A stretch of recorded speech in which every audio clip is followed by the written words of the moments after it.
Avvalo kanalimizga obuna bo'lishni unutmang, chunki Avtomashina Channel sizga avtomobil olamidagi eng so'nggi yangiliklar, chuqur tahlillar va ishonchli texnik ma'lumotlarni taqdim etadi. Bugungi videomizda Chevrolet Lacetti 2026 modeli haqida gapiramiz. U shunday o'zgarishlar bilan keldiki, ko'pchilik buni kutmagan edi va ko'plar uni haqiqiy inqilob deb atamoqda.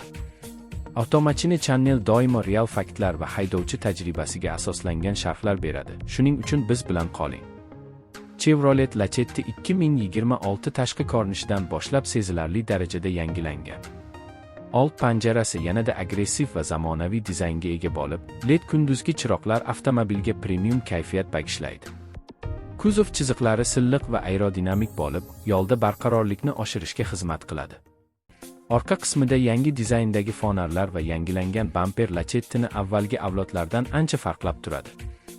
Gildirak disklari yangi dizaynda taklif etilib, turli komplektatsiyalarda sportona yoki klassik ko'rinish beriladi.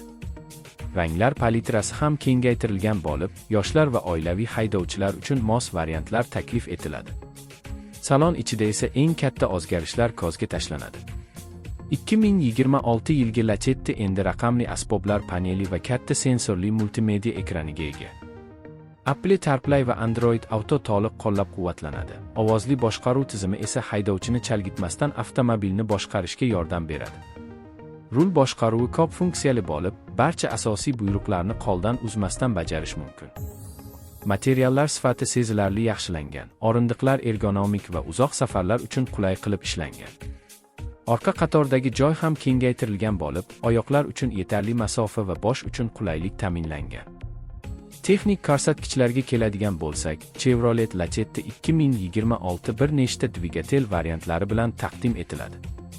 Asosiy versiyada yoqilg'i tejamkor benzin dvigateli bo'lib, shahar va trassa sharoitida muvozanatli ishlashni. Chevrolet Lacetti 2026 haqiqatan ham kutilmagan darajada yangilangan va bu model oddiy sedan emas, balki zamonaviy texnologiyalar, qulaylik va ishonchlilikni birlashtirgan avtomobilga aylangan. Narx va sifat nisbatini hisobga olsak, ushbu avtomobil ko'plab bozorlarda yaxshi qabul qilinishi kutilmoqda. Chevrolet brendining ishonchi va uzoq yillik tajribasi ham xaridorlar uchun muhim omil hisoblanadi. Avtomobilni qayta sotish qiymati barqaror bo'lishi, xizmat ko'rsatish esa oson bo'lishi taxmin qilinmoqda. Agar siz kundalik foydalanish uchun chiroyli, tejamkor va xavfsiz mashina izlayotgan bo'lsangiz, bu model albatta e'tiborga loyiq. Bu model bilan siz zamonaviy dizayn va amaliy imkoniyatlarni bir vaqtning o'zida his qilasiz, yo'lda esa ishonch va qulaylik sizni tark etmaydi.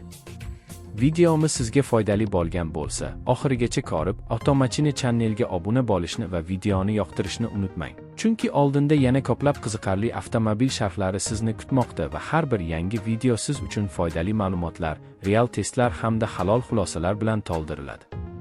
Sizning fikringiz biz uchun muhim va izohlarda o'z qarashingizni qoldiring. Rahmat va xavfsiz haydash tilaymiz. Do'stlar.